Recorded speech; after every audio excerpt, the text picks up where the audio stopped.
Сайн байцгаана уу? Та бүхэнд энэ өдрийн мэндийг хүргэе. Соёлтой өнгөлөг хот подкастын маань ээлж дугаар эхлэхэд бэлэн боллоо. Өнөөдрийн зочин маань Urban Solid Waste Management компани захирал Аригун хүрэлцэн ирсэн байгаа. За, Аригунтай өнөөдрийн сэдэв ямар сэдэв байх вэ гэхээр илүү нөгөө хог хаягдлын менежмент тал руугаа. Менежмент гэдэг тий бид нар хог одоо ингээд англин ялгах тухай л энийг бол зөвхөн менежмент гэж ойлгоод байна л да нэг талаасаа тий. Тэгэхэд л бол цаан чинь одоо соён гэгэрлийн ажил байна. За тэгээд тээвэрлэлт байна. За тэгээ бүр хууль байна, төрийн оролцоо байна гэд маш олон зүйлсийг одоо ойлгож ээж хог хаягдлын менежмент гэдэг зүйл одоо гарч ирээд байгаа юм л да. Тэгэхээр энэ талаар хоёлаа ярилцъя гэсэн тийм бодолтой байна. За тэгэхээр одоо өнөөдрийн байдлаар өөрийнхөө хийж байгаа ажлынхаа тухай эхлээд хоёлаа ярилцаад эхлэе тийх үү? За тэгээд бүгдээрэнд өдрийн мэнд хүргэе. Тий, Аригун байна. Би ч одоо хог хаягдлын чиглэлээр сүүлийн одоо бараг 19 жил одоо тасралтгүй ажиллаж байгаа. Тэгээ яг энэ олон жил ажилласан хугацааныхаа одоо дийлэнхийн төрийн байгууллагад яг Улаанбаатар хотод хотын хогны асуудлыг хариуцаад ингэ ажиллаж ирсэн. За тэгээд яг төрийн албанаас чөлөөлөгдсөнөөс хойш одоо илүү энэ хог хаягдлын менежментийг бас илүү хөгжүүлээ, энэ салбараа хаяхгүй бодож сансан зүйлүүдэд хэрэгжүүлээ гэдэг ингэ хичээгээд явж байна. Тэгээд одоо яг илүү хог хаягдлыг одоо энэ үйл ажиллагаа хог хаягдлын менежментийг илүү дараагийн түвшинд гаргая гэсэн юм гол зорилттой байгаа. За ялангуяа энэ айл өрх аж ахуйн нэгж байгууллагын одоо энэ хог ачид цуглуулдаг, хог хаягдлыг ангилж ялгадаг, тэ их усүр дээр нь зохион байгуулдаг. Энэ үйл явц, энэ зохион байгуулалтыг илүү одоо шин түвшинд гаргая. Бид нар одоо гадаад дотоод маш их явдаг боллоо. Тэ очил харахаар тэнд болохоор маш айтайхан эмэг цэгцтэй байгаад идэг. Эх орондоо ирэхээр нэг тийм болж өгдөг байгаад байна шүү дээ. Тэгэхээр гадны одоо тэр соёлыг гадаанд байгаа тэр менежмент зохион байгуулалтыг биднэрт хэрэгжүүлэх бүрэн боломж байна л гэж хараад байгаа. Тэгэхээр энийг одоо хамгийн багаас нь ахуулаад одоо яг хувийн компани одоо статустайгаар одоо өөрийнхөө гар биеийг оролцуулаад одоо Улаанбаатар хотоос эхлээд ажиллаад эхэлж явж байгаа. Манай компанийн хувьд бол бид нар чинь хөрөнгийн менежментийг за тэр дундаа сууц өмчлөгчдийн холбооны үйл ажиллагааг илүү мэрэгжлийн түвшинд гаргая гэд. Тэр маань ч гэсэн бас олон улсын жишгт те одоо ингээд тэднээс суралцсан зүйлээ одоо Монголдо болгоё л гэсэн тийм зорилготой. Яг ингээд менежментийг ингээд хийгээд явхад ялгаа байхгүй бол хог дээрээ бид нар очиад ундаг. Одоо манай компани жишээ нь ажиллаж байгаа төсөл болгон дээр хог хаягдлын менежментийг хийх гэж үзээд үнэхээр фейлдээд ерөөсө бүтэхгүй байгаад байдаг л да. Тэгэхээр энэ яг юун дээрээ одоо бид нар бас нэг талаасаа одоо суралцах хэрэгцээ байгаа хэл та.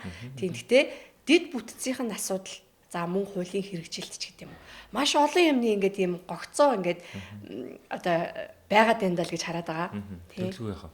Ер нь яхаа зүгээр одоо миний л одоо өнгөрсөн одоо өөрийн туршлагаас аваад үзэх юм бол бид ер нь өдийг хүртэл хогонд анхаардгүй ирсэн юм байна. Төрөмж тэр хувийн эвшлэнч тэр тэ ард иргэдч тэр бид нөгөө хогонд ач холбогдол гэдэг хог бол нэлээд одоо хойгуур ирэмбий асуудал гэдэг байсан. Муухай зүйл. Тэ. Гэтэл яг нөгөө хогоо өөртөө хогон донд ороод ирэхээр ингээд сандраад бид нар биш тийм муухай байна, бохор байна, энэ хог могоо цэвэрлээж гэж сөөхийг загнаал. Эсвэл хог мог атсангүй гэж нэг даргыг нэг түүхийг загнаал тэ хин нэг загнаал. Гэтэл тэр хогийг хэн үүсгээд байгаа гэдгээс явсан ингээд бид нар харах хэрэгтэй. Тэгэхээр ерөнхийдөө яаж нэг үлэрний гол болохгүй байгаа юм бол бид нар тийм стандарт гэдэг юм уу нэг юм зохион байгуулалт байхгүй. Одоо харъя л да хэдүүлээ Улаанбаатар хотод маш олон төрлийн орон сууцуд байна. Хэд хэдэн онд баригдсан үе үечлэлээр тэр орон сууц болгоны хог хадгалах талбай, хог хадгалдаг байр гэж нэрлэе. Одоо биднийхээр бол мэргэжлийн усд тэгж чинь нөгөө талд нөгөө бункер, хогийн цэг, энгийн нэршлэнд хогийн цэг. Бүгд харилцсан адил. Нэг хотхон хороолд яваал очингод айгүй хөрхөн 3 4 өнгөөр одоо ялгаад будагдсан нэг том юм төмрөөр гагнаал ингээл амар хөрхөн хийцэн тий. Тэр нь хуванцар шиллаац гэл. Гэтэ хинж ангилж хийж байгаагүй хинж тэрийг харж ханддаггүй. Яаж хийх тухайга иргэдтэй ойлгуулж ярьдаггүй. Тэрнээс нь хин яаж ирж хизээ яаж ачих тухайн ч зохион байгуулалт хийдэггүй. Хоорондоо талууд хоорондоо ойлголцоо. Тэгтэл зарим нэг бусад одоо гэдэг юм уу өөр отхон сууц хорооллыг очил үз. Хэдүүлээ хороол 3 4 хороол хуучны одоо огсормол орон сууц бүгд сайхан бункертэй. Шаалаа өөр нөхцөл байдал ч тий. Тэгэл хөвжсэн хойшоо гэр хороол. Бид нар хашаанд амтраад нэг өөр гэсэн хувийн эдэлбэр газар. Тэгснэ хашаанд болохоор нэг өөр. Тэг гарч байгаа хогныхоо бүтцэн нэг өөр гэл тий. За одоо аж ахуйн нэгжүүдийг аваад үз. Газар зохион байгуулалтын төлөлтгүйгээс болоод дуртай газараа бид нар дурын барилга барьдаг болсон. Барилга болгоно барилга барьчаад хамгийн сүүлд за хогоо нэр хаана хийхвэл нөгөө хогныхоо хогоо хадгалах талбайгаа бэлтгэхэ мартцсан байна шүү дээ. За бүр энэ мартах гэдэг бол нэлээд тийм одоо хогонд сэтгэлтээнүүд нь мартцсан байна гэдгийг олж харж байна. А зарим нь энэ ямар хамаа байсан тэр хогны асуудал манд ямар ч хамаагүй гэдэг байдлаар барилгаа барьсан. Ийм учраас нөгөө хогны одоо энэ цуглуулалт их усүр дээр бид хогн нундаа өөрсдөө байгаад байгаа байхгүй. Хог бол бидний асуудал биш. Энэ бол надаас гарч байгаа зүйл биш гэж одоо нэг үздэг нэг юм буруу сэтгэл зүй өнгөрсөн цаг хугацаанд явж ирсэн. А одоо цаг үед бол харьцангуй нэлээд залуучууд өөр болсон байна. Бид нэр орчиндөө анхаардаг болсон байна. Би одоо эрүүл айгу тухтай баймаар байна тий. А энийг хийхийн тулд өшөө зохион байгуулалт байх хэрэгтэй байна гэдгийг гоё ойлгоод эхэлсэн байна. Тэгэхээр яг энэ цаг үед л одоо бидний одоо зөв шийдлүүд, зөв зүйлүүдийг хийх л одоо цаг үеийн юм бол гэж хараад байна. Одоо яг хэлж ийн л да үнэхээр тэгдэг. Одоо ингээд миний гэрээс гараал явцсан бол энэ хэн хийсэн нь хамаа байхгүй. Энэ надад хамаа байхгүй. Тэгээ энийг хэн ажиллуулах ёстой вэ гэхээр нөгөө сүүхийн одоо тий халтар хувцастай одоо нөгөө хүмүүс одоо тий тэрийг цэвэрлээл явж явах ёстой юм шиг тий. Түрүүн дээр нөгөө пүнкер гэдээ ярьж ийн л да. Одоо нөгөө нэг сүүлийн үеийн хотхнууд харьцангуй ингээд юм пүнкерийг шийтгэе бас болцсон тий. Гадна талдаа ингээд юм одоо ангилжиг ялгадаг ингээд хогийн цэгүүд ингээд бий болгож байгаа. За тэгэнгүүт тэр улсын комист хүлээж авахтаа хүртэл би өөрөө ч гэсэн хэд хэдэн барилга улсын комист хүлээлгэж өгчээсэн аах. Тэг яг эцсийн сүлд нь нөгөө хогийн пүнкер нь нэрээ яалаа гэд нэг юм төмөр сав аваачаа тавьчихдаг. 16 давхар байшинд одоо хідэн хүн амьдрах уу те. Тэрэнд нь ерөөсө тооцоолоогүйгээр нэг гişрэг хогийн цэг. Тэгээ тэрийгээ одоо чинь айл талд нь авчиж тавихаач бас мэдэхгүй нөө салхин талд нь одоо юу байдیں۔ Айлын цонхны доор тавихгүй ч гэдэг юм уу те. Айлын цонхны доор тавихаас өөр аргагүй байдалд хүртэл хөрсөн хотхнууд дүүрэн байгаа юм л та. Тэгэхээр энэ бол эцсийн бүлэгт төлөвлөлтийн алдаа. Тэгээд манай улсын өөрөө нэг шаардлага тавихтаа нөгөө бас мэрэгжлийн бус хандсан байдлыг. Одоо илэрлэн ингээд үр дүн ингээд явж ийн л гэж хараад байдیں۔ Ерөөсөө яг л тэр л дээ одоо бид нар нөгөө зүгээр л нэг юм яг мэдээж хоёул тэр яриа руу орно. Одоо цуглуул тэрвэлдэг нэг түүх мó тэр нь сайн эрт хогоо ирж ачдаг ачдаггүй ачихтаа одоо хойлоод ачдаг мчдаг тэр лөө хоёроо жон байжгаад орох байх. Гэхдээ ер нь бол суурнаас нь эхлэх хэрэгтэй байхгүй. Суур нь ерөөсөө төлөвлөлт л байсан л дээ. Бид нар жишээлбэл хоггүй гоё орчинд амьдрах гад амьдрий гэж бодож байгаа. Одоо байрууд маш их олон хотгоо оруулаад баригдаад эхэллээ. Та байраа сонгож авахдаа байраа худалдаж авахдаа хогоо ер нь яаж хайдаг байр үлээ гэж сонгож авдаггүй. Гэтэл бараг би тэгж бодож авдаг иргэн бараг байхгүй хаа. За би энэ байранд гоё байранд орчдөг хогоо хаана хайдаг үлээ гэдгийг ер нь бодохгүй шүү дээ. Гэтэл байранд орцсон хойноо орцонд нь баахан нөхдүүд хог хаяад нэг хог хаях газар учир нь олдохгүй. Эсвэл гадаа нэг юм болсон болоогүй төлөвлөгдөөгүй газар нь баахан хогоо орчдөг тий. Тэгээ тэрнээсээ болоо бухимдаад хогийн сөөгч ажиллаа гэхгүй байна. Энэ барилгын компани болсонгүй гэл ингээл бухимдаал хэлдэг. Гэтэл эн чинь хэзээ хожуу хараад байна. Тэгэхээр энэ бид нэг төлөвлөлттэй одоо маш л одоо чухал энэ талаар аягүй сайн боддог байх. Тэгэхээр энэ барилгын компани зураг зурж байгаа. Би бол энэ барилга захиалж байгаа. За барилгыг гүйцэтгэж байгаа. Бүр анхаасаа цагаан цаасан дээр энэ барилгыг төлөвлөж зурхтаа хог ачихтай холбоотой, хогийг цуглуулахтай, хогийг хадгалахтай холбоотой зохион байгуулалтаа энэ орчинд энэ хотхон энэ хороололд яаж төлөвлөх вэ гэдгийг төлөвлөлт нь өшөөбөр бодохдоо хүний эргономик хөдөлгөөн, машин тэрэгний урсгал ямар машинаар ирж ачих юм энэ нийт хотхоноос үүсэж байгаа хог хаягдлын хэмжээ нь өдөрт сард уйлралд ямар хэмжээгээр байх юм. За энэ офсоос аль төрлийн хаягдл илүү гарах юм. Ой манай энэ офс чи илүү нөгөө спорт комплекс талдаа учраас харьцангуй тийм хаягдлах юм. Энд чи нөгөө дан ресторан голцоо том ресторанууд байрлах учраас тэгвэл ийм төрлийн хаягдлах юм. Энд ч дан орон сууц айл байх юм байна. Энд ч доороо 2-3 давхар нь худалдаа үйлчлэгээний төвтэй ийм цогцлоор байх учраас хогных нь асуудал өшөө ингэж үүсэх юм байна гэдгээ тооцчоод тэрэндээ зориулсан хог ачих цэг, байршил, талбай, хадгалах талбай, хогоо хэрхэн орж ачих юм хаях гэж байгаа хүндээ хүртэл бас эвтэйхэн байх. Эргономикийн бодох хөдөлгөөний хаус нь тэнд байж ирсэн би бараг 200 300 400 м алхачиж би явж хогоо хаях нь надад айгу тухгүй шүү дээ тий. Гэтэл тэнд тэгвэл хогоо одоо үүсгээд байгаа иргэн хогоо хаягтаа хүртэл яаж надад айгу эвтэйх юм. Зүгээр би яг ажилдаа гараа явахад л надад айгу эвтэйг. Би гараж руугаа машин руугаа орохдоо юм машин аваад гараж гарахад л яг миний замд л эвтэйхэн. Гэхдээ өөр зүйл цаад болдгоо зүг төлөвлөсөн байвал хайж байгаа хүндээ ч тухтай нөгөө талдаа ч үтэй. Хаях гэдэг ингээд цаашаа ярих юм бол нөгөө англиад ялахад хүртэл нэг тийм урамтай тухтай байх гэл ингээд иймэрхүү бүх зүйлүүдийг аягүй сайн цогцоор нь зүг төлөвлөж ижил хэдүүлээ аягүй алдаагүй аягүй гоё тухтай орчны эхлэлийг бүрдүүлэхээр байгаа байхгүй. Яг үнэ. Тийм. Тэгээд одоо яг ингээд би жишээ нь ер нь хүмүүс ингээд явж байгаа л да ингээд гадагшаа улс орнууд руу яваад одоо ингээд би илүү юу хардаг вэ гэхээр яг хогийн цэгийг аягүй хардаг байхгүй. Тий. Би бүр ингээд зориудаар ингээд Солонгосын Ганнам дүүргийн хогийн цэгүүдийг харсан. Тэнд дандаа 25 давхар байшингууд байгаа байхгүй. Тий. Тэгэхэд тэр ерөөсөө хогийн цэг шиг хизэж харагдаагүй. Тий. Тэр болохоор ямар исэн бэхээр ингээд ийм гоё сарвч шиг сарвч байсан. Тэгээд дотор нөгөө ажиллаж байгаа хүмүүс нь юм одоо тэр төмпөс аваа угаах тий. Тэгээд англин ялгах нь бүр ингээ хідэн янз байгаа юм бэ. Тэгээд нэг оршин суугч гарч ирээд хогоо ингээ төвгүй ангилж байгаа байхгүй. Яг л байшингийнх нь хажууд, орцсных нь хажууд. Тэгтээ ямар ч үнэр байхгүй. Одоо маш цэвэрхэн. Тэгээд тэр иргэн өөрөө ухамсартай. Бидний энэ хөгжил одоо төлөвлөлтөөс бол яалтчгүй эхлэх юм бэлээ. Тэгээд бас нэг зүйл нь миний ажилласаар бол энэ Монгол иргэний одоо тэр боловсрал тий хотод амьдрах боловсрал соёл өөрөө ингээд ялчгүй бидэрт хинч заагаагүй байхгүй тий за ингээд хотчоод бол ингээд удаагүй байгаа тий ингээд одоогоор л бид нар ингээд одоо үглэж яншаад гэдэг шиг тий ингээд байнга яриад байгаа болохоор хүмүүст бас ингээд хуржил байгаа хэл та. Тэгэхээр яг зүгээр иргэдийн нэгт боловсрал байна. Тэгээд мэдээж түүнтэй холбоотойгоор бид шаардлага тавьдаг болох хэрэгтэй байна. Ер нь зөвхөн хог гэхгүй. Монгол залуучууд, монголчууд бид өөрсдөө ер нь нэгэндээ шаардлага тавьж сураагүй юм бэл. Ер нь зүгээр шүүмжлээд байхаас шийдэл байхгүй. За яг шүүмжлэн байсан ч ер нь бид шаарддаг байх. Зүгээр аюул амархан бохир байдалтай ийм онцгүй байгаа байд зүйлдээ бид дасан зохицчихдаг. Энэ дасан зохицож уг нь болохгүй юм байгаа байхгүй. Уг нь бол зөв зүйл дасан зохицож болох хэрэгтэй болохоос биш муу зүйл бид нар дасан зохицмооргүй шүү дээ. Хог угаасаа л ингээл ороод ингээл нохоо шувуу тий мал амьд нэрэл ингээл байж идэв. Гараал яг өглөө ажилдаа гарах гараал явах хогийн цэгтэнд овоорчихсон ингээл битүү хог ачаагүй байл. Угаасаа л юм байд юм дөө гэж гэмээргүй байгаа. Бид энэ дээр тогтмол шаардлага тавих хэрэгтэй. Энийг хэн хийдэг, хэн зохион байгуул. Магадгүй сөөхөд гэдэг бол бид сөөхөд шаардлага тавих хэрэгтэй. Бид сөөхөд мөнгө төлбөр төлж байгаа. Бид сервис авч байгаа шүү дээ. Үйлчлэгээ авч байгаа байхгүй. Сөөх гэдэг чинь хамтаараа тэр 2 300 айл 4 500 мянган айл дундаа мөнгө гаргаад нийлүүлээд нэг хэсэг бүлэг хүмүүсийг цалинжуулаад бидний орчны гоё байгуулж гэдэг жижиг community авахгүй юм чи тий.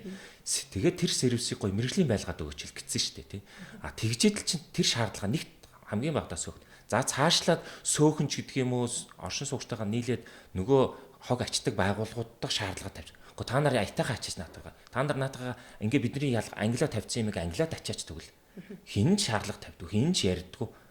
Зүгээр л хий хоосон л сошиал дээр л нэг ганц нэг л бичиж байгаамаа. Түүнээс бол яг бодит шаардлагыг ингээд тавиад авах юм бол мэдээж үйлчлэгээ үзүүлж байгаа сөөхөнч тэр үйлчлэгээ үзүүлж байгаа тэр хогны компани ч гэдэг юм уу те энэ эсвэл цаашлаад жоохон хууль эрх зүйтэй холбоотой хариуцлага ярих тэр төрийн байгууллага, захиргааны байгууллага, хороо, дүүрэг, нийслэл гэдэг энэ байгууллагууд чинь шаардлаганд ажиллаад эхэлнэ шүү дээ. Хин ч шаардахгүй юм хэлэхгүй бол явахгүй шүү дээ. Хүн хэлэхээснээс цааш чичгээс цааш гэл үгөөд тийм. Тэгэхээр чинь тийм байсрал хэлэхгүй л ажил. Тэгэхээр бид нар гоё зөв одоо зүйл дээр шаардлага тавьж хэвших хэрэгтэй. Тэгээ нөгөөдүүл нь гэхдээ үйлчлэгээ үзүүлж байгаа хүмүүс маань бас энд нь гомдоол дандаа одоо шаардууллаа гэдэг аахгүй шаардуулчлаа бол ажлаа сайжруул. Би юун дээр алдаад байгаа. Өшөө би яаж сайжрах хэвтэй гэд хамтрал явах хэвтэй. Ингэж гоё бид нар орчныг бий болох бүрэн боломжтой.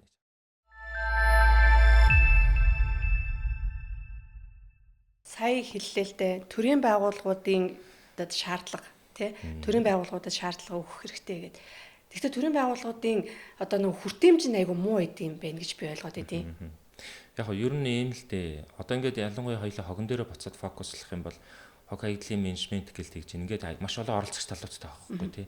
Хогоо үүсгдэг иргэн байна. Хогоо үүсгдэг аж ахуйн нэгж үүсгэгч талтай байна. Тэрийг нэг дундын сервис үзүүлж байгаа сөөгч гэдэг юм уу тий. Эсвэл одоо офисын барилгууд дээр бол дунд нь одоо хөрөнгөний менежментийн компани гэдэг одоо мэрэгжлийн усуудаас явж байна. Нөгөө талдаа зүгээр нэг тухайн офисын нэг аж ахуйн албаны даргач гэдэг аж ахуйн алба гэл тустай байж байгаа жишээ нь. Нэг оролцогч тал цаашлаад тэр хог хаягдлыг нь ачид тээвэрлэдэг түүх компани гэж одоо бидний нэрлэдэг байж байна. Хог тээвэрлэгч байгууллагууд. Тэгээд цаашлаа тэр түүх компани чи үйл ажиллагаагийн санхүүжүүлэлт ингээд явж байгаа дүүрэг нийслэл гэдэг энэ төрийн байгууллагууд нь байж. Энэ хог хаягдлыг журмын дагуу, хуулийн дагуу хог хаягдлаа одоо ангилж ялгаж гин үү, зүй зохистой хайж гин үү, эсвэл ил задгаа хаяад байна уу гэдэгт нь хяналт тавиад хариуцлага ярьдаг байгууллага төрийн байгууллагууд шүү дээ. Ингээд хэд хэдэн айгу оролцогч талуудтай байхгүй тий. Тэгэхээр төрийн байгууллагын зүгээс ялангуяа менежментийн хинүүд юм тогтолцооных нь хувьд дээр энэ дээр маш одоо гол ажиллаж их үндсэн чиг үүрэг нь бол төрийн байгууллагын чиг үүрэг байхгүй. Зохицуулж хөрөхтэй. Төр бол би бол хувьдаа хардаг. Би 16 жил одоо төрд тасралтгүй ажилласан. Миний зүгээр олж харсан төр бол зүгээр зохицуулагч бай, координаторын үүрэг гүйцэтгэдэг. Төр менежмент хийгээл төр одоо тийм амар ухаан зараал одоо мэрэгжлийн байх гал шаардлагагүй гэж харсан. Мэрэгжлийн зүйлийг мэрэгжлийнх нь багаар мэрэгжлийнх нь одоо юг эзэмшсэн мэрэгжлийн хүмүүсээр хийлгээч. Төр бол зүгээр маш сайн координатор, зохицуулагч байх хэрэгтэй гэж хараад. Зэлийн одоо жамаараа тий одоо нэг юм өрсөлдөөн бас үүсэх хэрэгтэй байгаа байхгүй энэ чинь бүх зүйл хог биш. Тэг шүү дээ тий. Тийм болохоор бид өөрөө нийгмийн тогтолцоогоо 1991 онд за хэдүүлээ зах зээлийн зарчмаар амьдрья гэд шийдсэн шүү дээ. Ард нийтээрээ. Тэр тогтолцоогоор одоо яваад бид нар 20 жил одоо болчлоо шүү дээ. Нэг нь энэ тогтолцоогоор орсон бол тэгвэл энийг хүлээн зөвшөөрөөд энийг зах зээлийн зарчим. Ялангуяа одоо энэ жижиг хог хаягдал гэдэг юм энэ сервистэй холбоотой энэ юмд бүгдийг нь одоо хоёрын хвшилтээр чөлөө төрсөлтөн гэдэг зүйлийг болох хэрэгтэй. Тэгээ би энэ рүү одоо орж байгаа дээр нэг зүйл одоо хамгийн гол point л юм. Яг өнөөдрийн хүчин төгөлдөр мөрдөгдөж байгаа манай хог хаягдлын тухай хуулиар хогоо үүсгэж байгаа сөөх баг гэдэг баг. Сөөгч нэг одоо тоглогч шүү дээ тийм. Үүсгэгч. Тэр нэг оршин суугчдыг иргэдэг л илэрхийлж шүү дээ. Сөөх хинээр хогоо тээвэрлүүлэхээ сонгож чаддгүй хуультай. Өнөөдрийн манай хууль. Өнөөдөр том компани номин гэдэг одоо бидний мэддэг одоо том худалдаа авчирхны төв байна. CEO ч гэдэг юм одоо хүмүүсийн залуучууд ингээл байгаа шүү. Худалдаа авчирхны төв. Хинээр хогоо цуглуулж тээвэрлэх, хинээр менежмент хийлэхээ шийдэх эрх байхгүй тийм хуультай. Манай өнөөдрийн хог хаягдлын тул.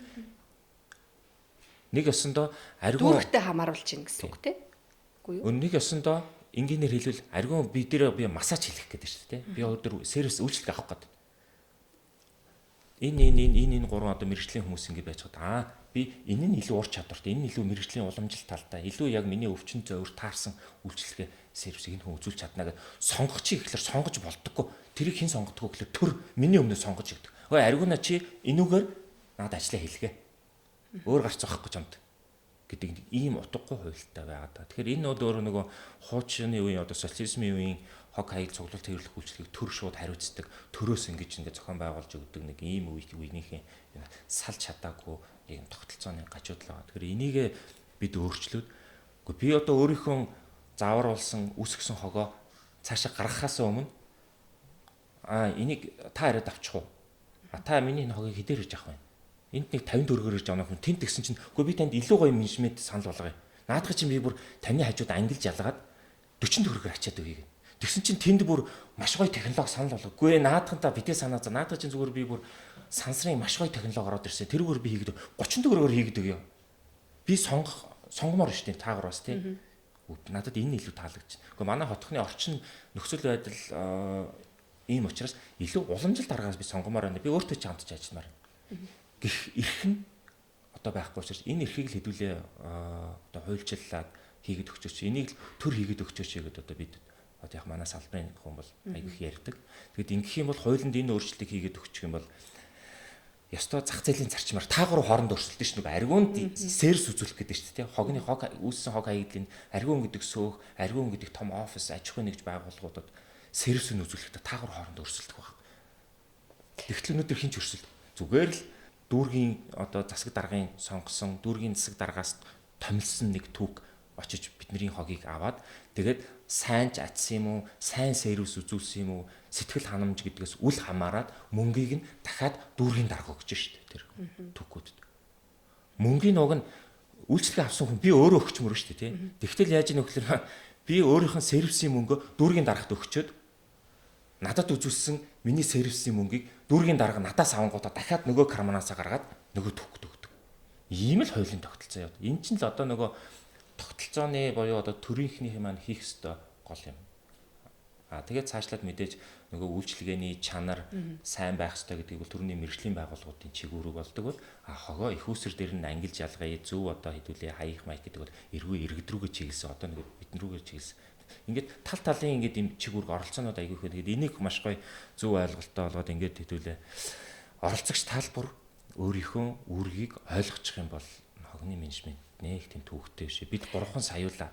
Одоо тийм 3 сая битгийл 30 сая 2-300 сая тэрбум одоо хүн амтай улс орон хогонд одоо бодохгүй шал өөр зүйлийн тухай улс орны хөгжил ярьж хахад бид одоо хогоол одоо өдөртөл яриад байнд явж байна л да тийм.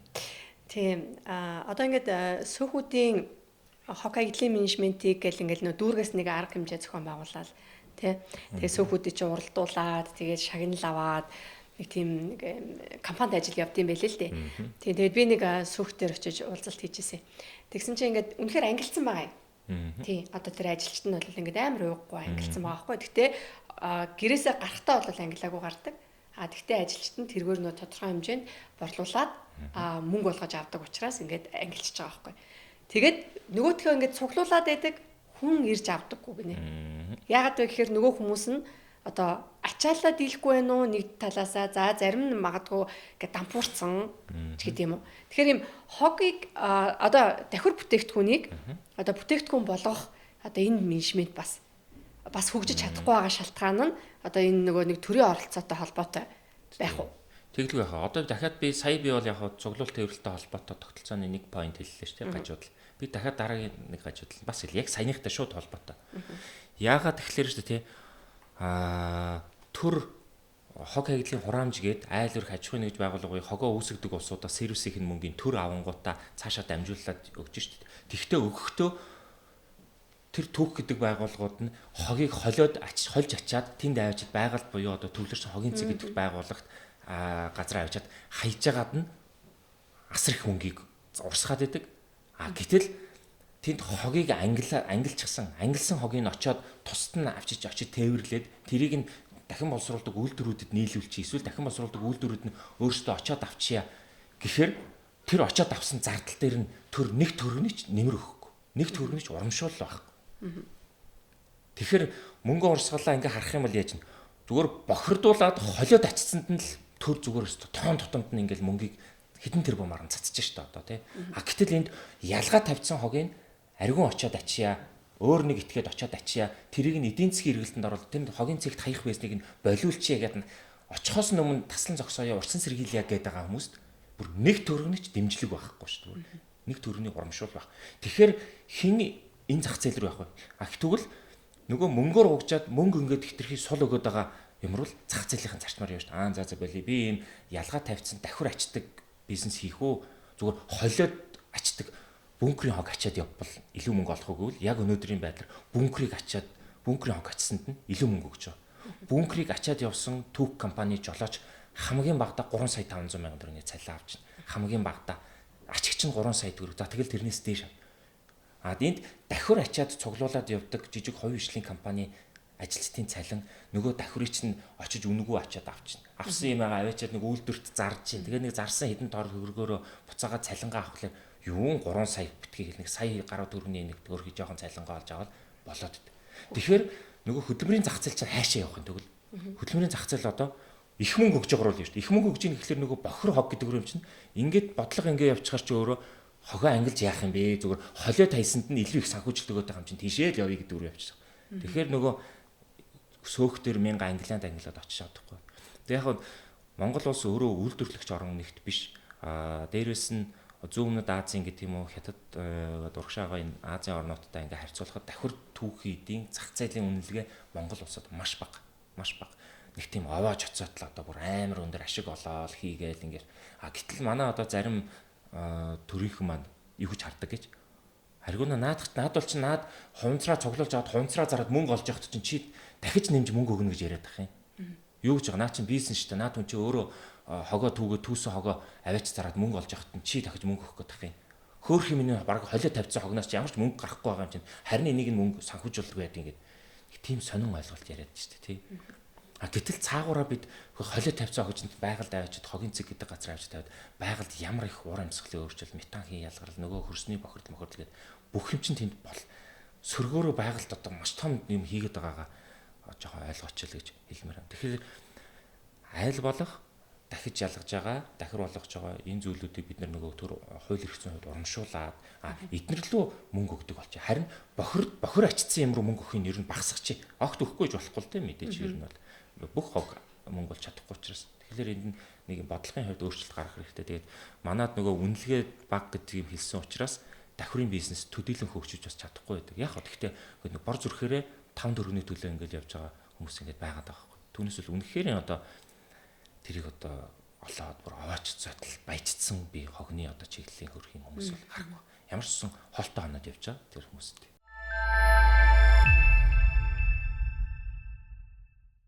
Хог ер нь бол айгүй олон төрлийн хог байгаа шүү дээ тий. За ахугаас гарч ирж байгаа хог.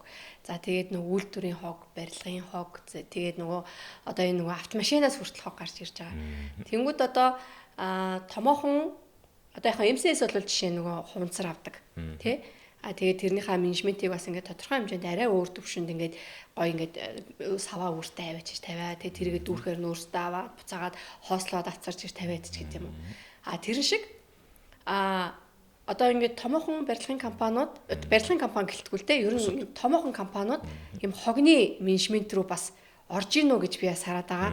Тийм одоо тэр цахилгаан машины те нэг эд ангийг авах ч гэдэм үү те тийм тодорхой хэмжээнд нэг юм гадагшаага илүү экспортод үнд хүрч гардаг.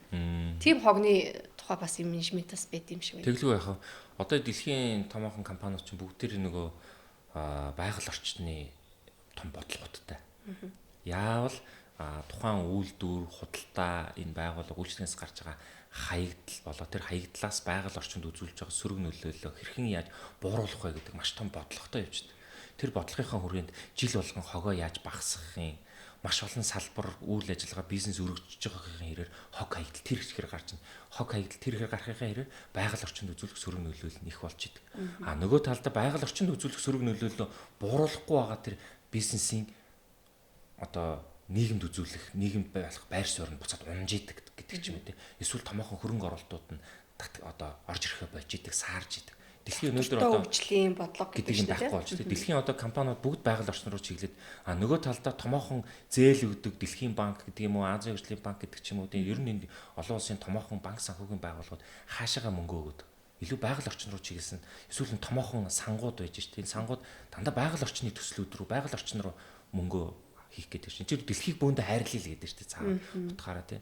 Тэгэхээр чин тэгвэл нөгөө бизнес хийж байгаа осоо чин тэгвэл санхүүжилт олохын тулд байгаль орчин руу чиглэсэн бизнес байх хэрэгтэй юм байна. Өөрийнхөө бизнесээс гарч байгаа бохирдлыг яавал багасгах уу гэдэг нь тэрийг харин мэрэгжлийн байгууллагаар хийлэгдэх байх ёстой юм байна гэдэг юм Монголд одоо л орж ирж байна. Одоо энийг хууль эрх зүйн орчноор аягүй гоё дэмжиж өгөх хэрэгтэй. Яг хөө зөвхөн манай одоогийн хог хаягдлын тухай хуулинд үйлдвэрлэгч, импортлогчийн хариуцлага гэж одоо үг өгүүлбэрээр яг нэгхэн заалт байдаг. Одоо энийг задлаад маш том одоо гоё ингээ оруулж ирэхэд үйлдвэрлэгч, импортлогч яриад Монголд үйлдвэрүүд байдаг. Бас импортлогч орн бид.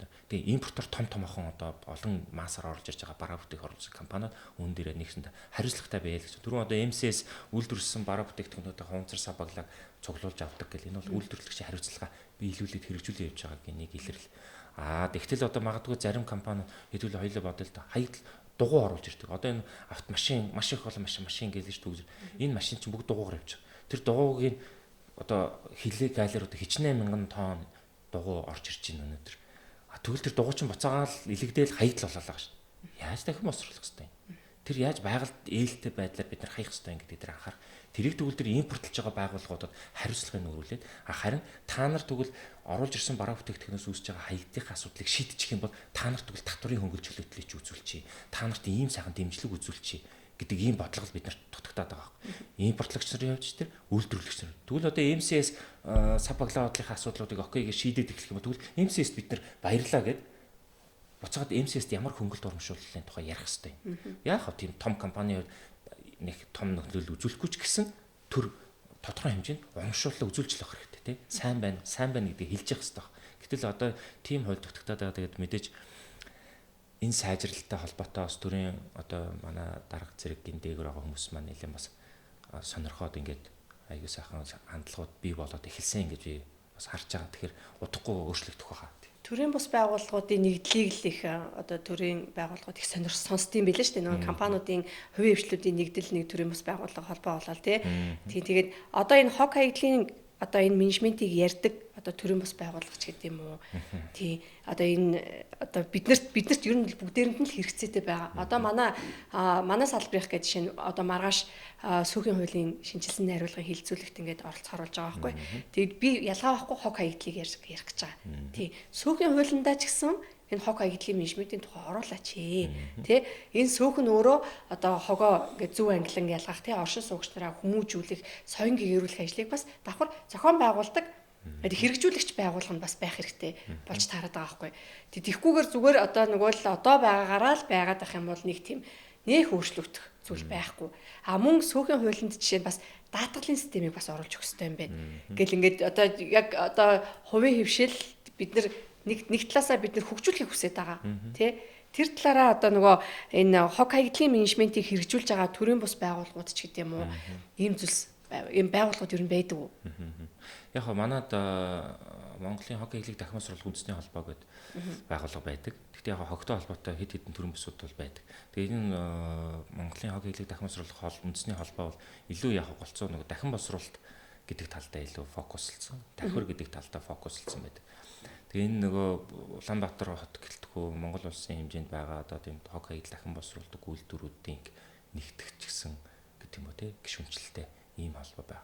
А гэтэл тэгвэл хог хаягдлыг энэ цуглуулдаг гэж яриад байгаа. Бидний дөрөвний хоёлын нүд бүтэн ярьж суусан сэдвээр энэ цуглуулдаг сервис үйлчлэгээ тал дээр нь энэ хийж байгаа зөндөө олон одоо хувийн хувьсгалын байгууллага аж ахуйн нэгжүүдэд тэгвэл нэгтгэдэг тэдний зохион байгуулалт менежмент тэднийг чадварчуулдаг ийм одоо тэдний асуудлыг нэгтгэдэг холбоо байхгүй одоо өдийг хүрсэн. Тэгээ яг зүгээр миний би зүгээс одоо илүү хувийн хвшлийн секторт ингэж гарсантайгаа зэрэгцээд Монголын хог хаягдлын үйлчлэг эрхлэгчдийн нэгдсэн холбоо гэж төрийн бас байгууллагатай болсон. Тэгээд энэ төрийн бас байгууллагынхаа хүрээнд илүү энэ хогийг цуглуулж тээвэрлэдэг энэ байгууллагуудаа илүү нэгтгэхэд тэдний дуу хоолойг илүү төрд хүргэдэг. Нөгөө талдаа энэ чиглэлийн менежмент рүү илүү фокус нь тэднийг чадахжуулдаг энэ холбоогоос одоо эхлээд ингээд эхлүүлээд ажиллаад их явж байгаа. Зөв. Тэгээ ялчгүй л одоо ингээд одоо манай зочдтойгоо ингээд харж агаад бид нэр ингээд ураад ярилцах энэ сэдвээ бас бэлддэг л дээ. Тийм тэгээд ингээд судлаа явж байхад бол өөрөө чинь тухай бас мэдээллүүдийг нэлээд гарч ирж ирсэн тий. Тийм тэгээд нөгөө хог хаягдлын менежмент гэдэг зүйлийг арай өөр төвшөнд. Одоо бид нар ч гэсэн ялгаа байхгүй. Хөрөнгийн менежмент, байгууламжийн менежмент гэдэг зүйл өөрөө одоо бидний өмнөх хөгжлөөр бол ингээд сөөхийн үйл ажиллагаа гэдэг зүйл чинь мэрэгжлийн төвшөнд байхгүй бол одоо ингээд Улаанбаатараар дүүрэн гэдэг юм хогондоо дарагдсан. За тэгээ менежмент байхгүй, хуримтлалын сан байхгүй, дандаа л нөгөө нэг юм сөөхийн дарамдар ингээд холигдоол ингээд байж идэг нэг тийм системд орсон байгаа байхгүй. Тэгээ энийг ингээд тийм засах зүйлсэд ингээд хувь нэмрээ оролцуулж байгаадаа би бол хөвдөө айгу баяртай байдаг. Тий өөрөө ч гэсэн бас тодорхой хэмжээнд ингээд хичээж агаад би бас айгу баяртай байна. Тий. Одоо тэгээд хоёул ийм би бас асууя гэж бодоод дагуул хотуудыг гэж ярьж штэ. Тэгээ одоо ингээд 20 50 хөтөлбөр гээл бид нар ингээд маш гой зүйлсийг бол ингээд ярьж чадж байгаа. Тий. Одоо мэдээс судалсан байгаа тэр хүмүүс те ор үндэсгүй зүйл бол яриаг байх гэж бодож байгаа. Тэгэд дагуул хотуудын одоо хог хаягдлын менежментийг одоо хийхийн тулд одоо бүр шинээр нь хийх гэж байна гэдэг одоо бодъё л да хоёлаа тий. Тэгэхээр энэ дээр яг шин зүйл дээр ороход одоо юун дээр нь илүү анхаарах талаас нь хоёлаа ярив. Мэдээж төлөвлөлт тий. Гэхдээ давхар бас өөр. Илүү жоохон дэлгэрүүлэл гэж байна тий. Гэхдээ мэдээж одоо түрүүн би хэллээ тэр дагуул хотууд ямар ер нь байшин барилгуудтай байх юм тий. Одоо юм өндөр тэнгэр багандсан барилгууд нь аль бүстэй байх юм. Дөнгөж нэг 2 3 давхар байх барилгууд нь хаана төлөвлөгдсөн байх юм. Суурьшлын ба яг хүн амьдардаг орон сууцны хэсгүүд нь хаана байх юм.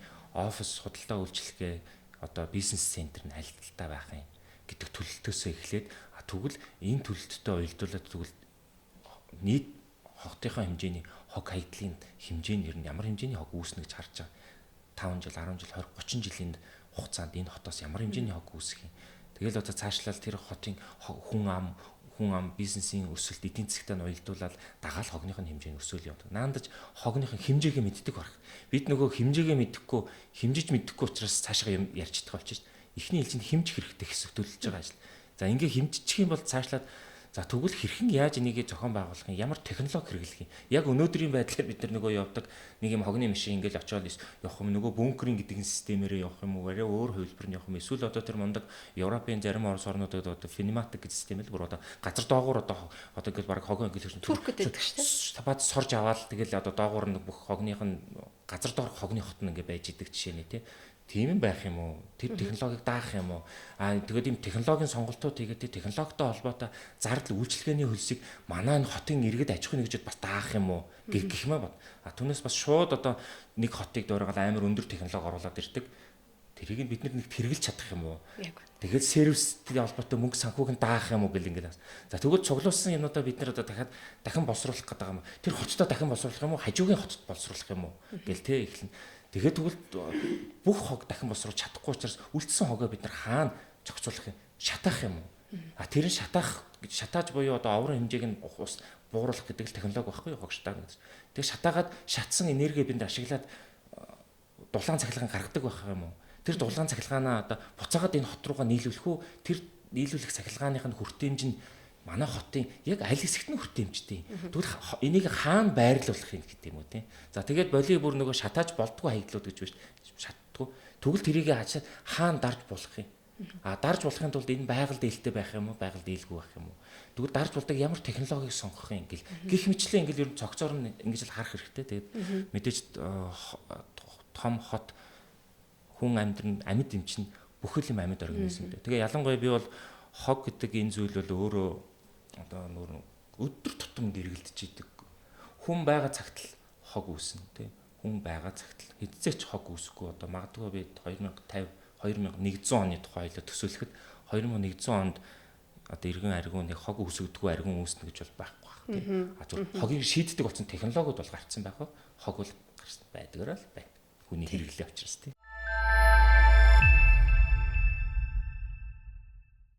Бордоо болгож ийн Японд бол тийм бордоо болгож ийн. За тэгээд нөгөө өмнө нь бол ингээд ийм англиад одоо намайг анх очиж байхад бол арай тий шатаадаг байсан санагдчихэв.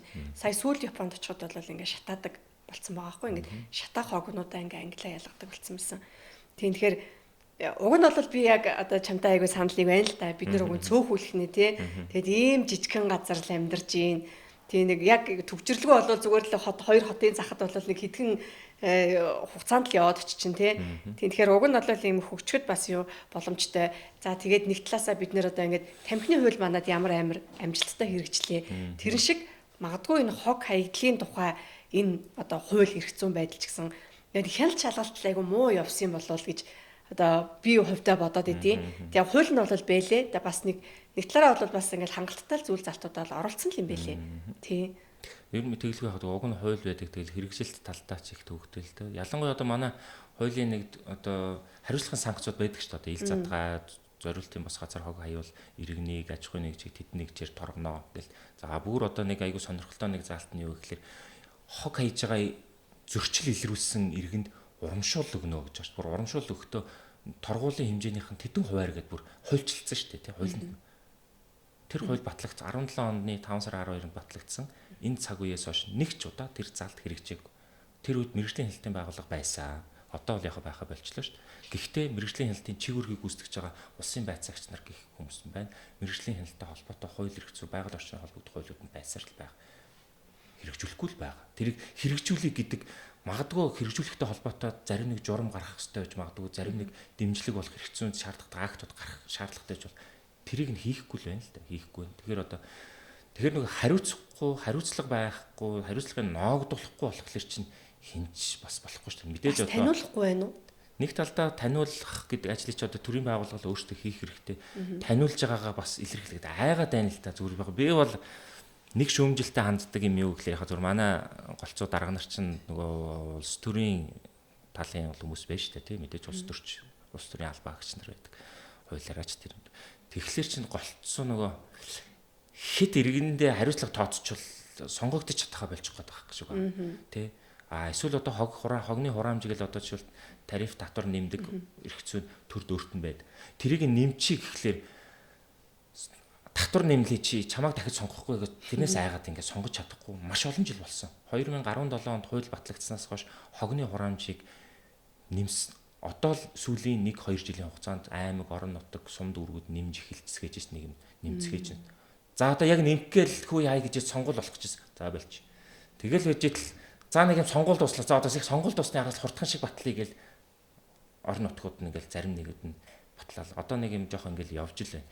Гэхдээ яг зүгээр тогтолцооны хувьд энэ өөрөө бас их тийм сайн шийдэл бас биш гэж харж байгаа. Ер нь санхүү мөнгөтэй холбоотой шийдлийг төр бити төр нөх ормооргүй байгаа. Ер нь ингээд ирэхлээр л жоохон буруу зүйл рүү орох гол одоо ер нь бол альва юм чинь тэгэл өрсөлдөөний зарчим л одоо тэгээ эдийн засгийн өгөөжтэй байх хэрэгтэй тий. Тэгээд өрсөлдөөнтэй л байж угаасаа хөгжих юм байна л да.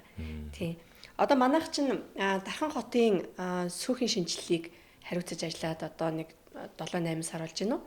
Тийм тэгэхээр яг миний харж байгаа өнцгөр бол Дархан хот бол одоо ирээдүйн Улаанбаатар болохгүй төлөө гэдэг одоо цаад одоо бодлого нь явж байна. За тэгээд яг хотын удирдлагууд нь бол бас их одоо бизнес одоо Дархан хотыг ер нь бол нэг компани гэж харъя тий. Тэгэхээр биднэрт ингээд орлого хэрэгтэй. За тэгээд хөгжүүлэлт хэрэгтэй, дэд бүтц хэрэгтэй тий.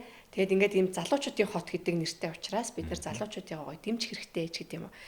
Гэт ингээд ийм концепт бодлогын хэмжээнд бол айгүй тийм бүгднийг ингээ харж чадаад байгаа юм болов уу гэж хараад байгаа юм. Дархан хот бол одоо жишээ нь цөөхөн хүн амтай. PR бол одоо жишээ нь юм соён гэгэрлийн ажил бол одоо засаг дарган ч юм уу аягүй сайхан уриалцгаар тэр хүмүүс хүлээж авч байгаа. Бас дагдаг болсон байна тий. Дагж гин. Тэгээ хүлээж авч байгаа байхгүй. Тэгээд тэр нь доороо ингээд залуучуудын хот гэдэг талаасаа ч юм уу магадгүй гэдэг юм хөгжлийг хүсэж байгаа тэнд ингээд юм залуучууд байгаад байгаа байхгүй. Тэгэхээр ингээд юм үр дүн тодорхой хэмжээнд тийм маркетингийн, PR-ийн гоё болъё л доо гэдэг уриалга бол ингээд үр нөлөөтэй бас байгаад байна гэж хараад байгаа байхгүй. Тэнгүүд манай Улаанбаатар хотод хоггүй болъё гэдэг уриалга би л сонсож байгаагүй. Тийм ээ? Тий. Тэрийг одоо магадгүй манай Улаанбаатар хотын захирагч ч гэдэг юм уу те хоггүй болъё гэдэг тэрийг бас нэг талаараа сүүхийн ажил гэж хараад байгаа байхгүй. Тэгээ сүүх нь болохоор нөгөөдөлийгээ уриалж чадахгүй одоо тэр дид зөвлөөс ч юм уу уралдаан зарлж ээж л энэ нэг юм уралдаан маркийн юм болоод нэг тийм шагнал урамшуулттай холбоотой юм болж гараад байна л да. Тэгэхээр энэ нөгөө одоо би энийг яг гэж одоо ихлүүлсэн бэ гэхээр санаа нь Улаанбаатар хотод амьдрах дүрм журм гэдэг зүйл биднэрт дутагдaltaй юм байна. Анхнаасаа бид нэр дүрм журмтай байсан бол тэр нь ингээ хог хаягдлын тухай дүрмж гисэн байж байдаг тий. Тэнгүүд нөгөө тэрийг одоо ингээд ийм нийтээр амьдрах соёл тий чиний буруу үйлдэл намайг тухгүй байлгаж болохгүй, миний буруу байдал чамайг тухгүй байлгаж болохгүй. Тэгээ нийтийн эрх ашиг гэдэг зүйлийг хүндсэн тийм дүрм журм байх хэрэгтэй юм болов гэж бодоод байгаа байхгүй. Тэгээ тэрэн дээрээ хог хаягдал гэдэг зүйл өөрөө маш юм нөгөө нэг юм далаацтай том байдлаар орж ирэхгүй болохоор зөвхөн ийм нэг жижигхэн сүүхийн асуудал гэд явчихаар нөгөө үнд хүрэхгүй байгаа. Яг үнэ. Тэр намайг хотод ажиллаж байх үед нөгөө хотын дүрм гэдэг зүйлийг ярьжсэн тийм байдаг байсан. Тэгээд хотын дүрмийн төсөл мөслүүд гэж зөндөл явжсэн. Гэхдээ яг зүгээр дүрм гэдэг үг байх уу, журам гэдэг үг байх уу, хүнд мэдээ дүрм гэж хэлчих хэрэг эвтэйхэн боод. Тэгтэл нийслэлийн иргэдийн хурал хуулиар хүлээсэн чигүүргийнхээ хүрээнд маш олон хотын иргэдэд зориулсан маш олон зохицуулт бүхий журмууд байдаг. За ялангуяа манай хогтой холбоотой хууль дагаж гарсан 20 онд батлагдсан хогны журам байгаа. Тэр иргэд рүү чигсэн. Мадгүй одоо сайхан залтууд ч байна, дэлгэрэнгүй нарийн юмнууд ч байна. Бас хэрэгжих боломжгүй хэцүү залтууд ч бас байдаг л байна. Тэгэхээр одоо алдаа нь хаана байна уу гэхэлэр төр бид нар одоо би одоо өөрөө төрд байсан. Бид нар нөгөө дүрм журмаад нэгтсэндээ иргэдтэй зөв сурталчилж чаддгүй юм байна. За сурталчлаа гэхэлэр нэг юм журам батлагдлаа, юм журамтаа оллоо гэдэг л үг хэлэхээс биш. Тэр нь дарамт болж очиад байдаг. Гэтэл тэр журам дотор байгаа үг хэллэг, тэр мэргэжлийн хууль зүйн үг хэлэл, эрх зүйн үг хэллэгүүдийг маш энгийнээр иргэдтэй хүргэх ажиллагааг тасралтгүй хийж ерөөсөө бид нар чадаагүй ирсэн юм байна л. Ер нь бол. Одоо ингээд манай хогтой хогны хуулийн дүрм журам одоо сая би өөр чинь ингээд хэлэхээр хотын журам хогны журамтай гэдэг одоо мэдээгүй шүү дээ. Би одоо л хэлж штэ. Тэгэхээр одоо би бол миний алдаа те би энэ журмыг өөрөө батлуулчаад энэ журмыг цаашаага түгээн дэлгэрүүлэх тал дээр бид нар юу ч хийж чадаагүй. Ер нь төвхтэй энэ тал дээр ер нь айгүй хот тэр манай төр айгүй муу ажилдаг гэж хараад. Тэгээ яг бид нар нэг төрд байхад нэг юм жижиг төсөл дээр ингэ хийжсэн. Тэрний өглөө би нэг санаачлаад манай хорон тавтаа морил гэдэг юм сэтгүүл хийжсэн. Би тэр санааг хаанаас авсан юм бэ гэхэлэр Японд Фукуока хотод очижсэн. Яг Япон болгонд л хотод байдаг л да. Тэгээ Фукуокад очиод гэсэн чинь нэг жижигхэн надад юм сэтгүүл А4 хугацаатай цаасан сэтгүүл өгсөн. Нэг 10 тууцтай. Тэр ерөөсө хогтой холбоотой бүх дүрмэн ингээд байжсэн. Тэгээд тэр мэдээж үндсэн батлагдсан журмаараа бол ингээд амар олон ингээд акт магт нарийн ширүү гэлэхтэй юм байдаг. Тэрийг маш энгийнээр ингээд зураг мураг болгоод ингээд надад айгүй тодорхой болгоод би ер нь асуудал үүсвэл хинтээ харьцахыг надад ер нь ямар мөнгөнд оргуулна гэдэг юу бүх юм ингээд ерөөсөн айгүй энгийнээр японочдод ядлахын зургаар илэрхийлдэг шүү дээ бүх материал. Тэгээ бүр айгүй энгийнээр хөөхөн хүүхдүүд чараад ойлгодог, том хүн чараад бол тийм хийц. Тэгээ тэрнээс санаа аваад манай хорон тавтай морил гэж сэтгүүл хийжсэн бид нар. Тэгээд энэ сэтгүүлийг цуглуул одоо хоккей аяглалын цуглуулт менежмент төсөл гээд Швейцарын төслийнхөө хүрээнд тэднээс гуйж байгаа санхүүжилт аваад нэг хэсэг айл өрхөө тороод мараад хийж хэвлүүлж тааж явж ирсэн. Уул нь санаагаар болдог бол эргэн аргиун одоо тэр дүүргийн аль нэг хороонд би шилжээд очлоо шүү дээ тий. Би нэг шилжилт хөдөлгөөн хийх гээд нэг очдөг шүү хорон дээр. Ингээ очих тэгтээ өгчмөр байгаа байхгүй тий. Хорооноос надад юм би хорооноос үйлчлэгээ авах гээд очих нь сайн байна уу аргуунаа тий. Та манай хороонд тавтай морил. Та манай хороонд амьдрахын тулд энэ дүрмийг дагаж мөрдөн шүү гэдэг ингээд хоёр би нэг дүрмүүд нь ингээд чагсаацсан. Тэр манайд би сэтгүүл тийм байхгүй. Энэ миний үүрэг энэ. Би чамд энэ энийг амлая.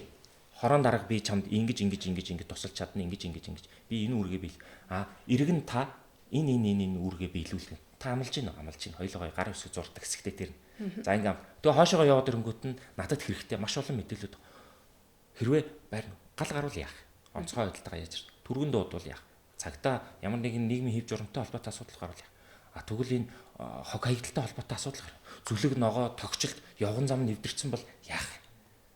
Тэгэл ерөөсөө тэгвэл хог хаягдлаараа яаж хэрхэн ойр зургийн хөөрх юм хийж болох юм? Хашаанд амьдэрдэг бол та яах юм гэдэг юм. Ингээд нэг юм хөөрхөн зургаар илэрхийлсэн юм хүнд ойлгомжтой байхаар тийм сэтгүүлийг хийсэн. Тэгээд уг нь ингээд түгээн дэлгэрээд ингээд явсан бол их хайтайхан байх байсан. Их хайтайхан байх байсан юм байна. Даанч тэгээд явахдаа тэгээд ажиллаач өгч таарсан. Тэгээд тэр ажил маань ингээд зогсчихсон. Тэгээд уг нь бол энийг ингээд цаашаага одоо жижиг хотууд одоо Улаанбаатар хотын хувьд л хэцүү байх төр дэмжихгүй байж болно. Гэхдээ одоо магадгүй Дархан ч гэдэг юм уу өөр одоо бусад хөдөө орнуудын аймагуд би одоо нэг хэлэл яриад явж байгаа. Тэгээд маш юм цомхон цөөхөлхнээ байхдаа айгүй амархан хэрэгждэг. Тэгээ би хөдөө орон нутгад сүүлийн жилүүд айгүй ажиллаж байна. Одоо өнгөрсөн жил би Хөвсгөл Хинти аймагуд дээр ажиллалаа. За одоо энэ жил одоо Увс аймагт ингээд ажиллаж байгаа. Тэгээд аймагуд бол маш их дуртай, сонирхолтой хогныхаа асуудлыг ялгах Улаанбаатар ч хот үүсчихлээ шүү дээ тийм. Тэгтээ Улаанбаатар хотоос нэг том давуу тал нь тийм төгжрөл алга цөөхөлхнээ байна. Бид шийдэж чадна. Гой концепцаа гаргаад нэг зөв зохион байгуулалт хийчих юм бол сэп гэл босоод ирэх болж байгаа. Улаанбаатар бол одоо яахаар байхгүй сая гаруй одоо сая 2 сая хүнтэй тэгэл ингээл зөндөө олон проблемтай учраас мэдээж хамаарах зүйл бухимдсан л хүмүүс байх юм тий. Бүгдээрээ л нэг юм аз жаргалгүй байгаагаа нэг юм сайхан юм ярьж байгаа юм шиг л тий. Тэгээд нэг яриад яг жинкнээс одоо чиний хэлдгээр яг л үйлдэлнийх гаргаад байгаа юм байхгүй. Би биэндээ шүүмжлэхээс биш өөр нэг тийм үйлдэл гаргаад байгаа зүйл алгалдаа. Гэтэ хэдүүлээ жижигээр л хий. Хамаагүй одоо би бас бодсон зүгээр их олон том мэдээж бодлогын концепц бол ярьдгаараа ярина. Гэхдээ хийж үзүүлэхдээ би жижигээр хийж үзүүлэе гэж их бодож байгаа. Тэгээд энэ ажлаа хийгээд явж байгаа. Тэгээд одоо баг багаар үр дүн гараад олон нийтэд хүргэнэ. Тэгээд болох байхаа ямарч байсан. Зөв. За. Яалтч одоо ингэ нэг удаа яриад ерөөсөө байж болохгүй юм байна л да. Тийм өмнөх одоо манай дугаар дээр бас хог хаягдлын менежментийн тухай илүү нөгөө англин ялгаах тий. Одоо энэ юун дээр бас ингээд соёнгийг эрүүлж болох уу ч гэдэг юм уу тэр талаас нь бид нар ярилцсан. За энэ удаа бол илүү нөгөө яг бодтой одоо ингээд төрийн оролцоо ч гэсэн бас юун дээр алдаатай байсан тий. Одоо хувийн хвшил дээр ч гэсэн гарч ирэхээр хөгжил нь бас хаана байгаа юм бэ гэдэг талаас нь маш гоё ярилцлаа гэж би хувьдаа дүгнэж байна. Тийм тэгээд өнөөдрийн одоо ярилцлаганд маань хүрэлцэн ирсэнд маш их баярлалаа. Тэгээ манай ингээд ийм соёлтой өнгөлөг хотыг тий Улаанбаатар хотоо бид нэр бас өнгө нэмэх гэж хичээж байгаа залуусын хувьд бол ялгаагүй л адилхан зүйлсийг яриад явж байгаа юм байна гэдэгт одоо маш таатай одоо санагдчихээн. Тэгээ өнөөдрийн ярилцлагаа одоо үгээр өндөрлөе гэж бодож байна. За анхааран үзсэн та бүхэнд бас баярлалаа.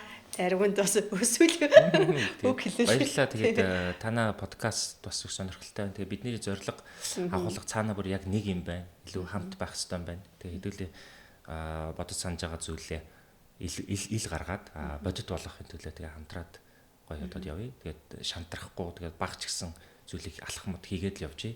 Тун утахгүй магадгүй 10 жилийн дараа ажлын маань үр дүнгууд бас айгу эргээр гарах байх гэж найдаж байгаа. Баярлалаа. За баярлалаа.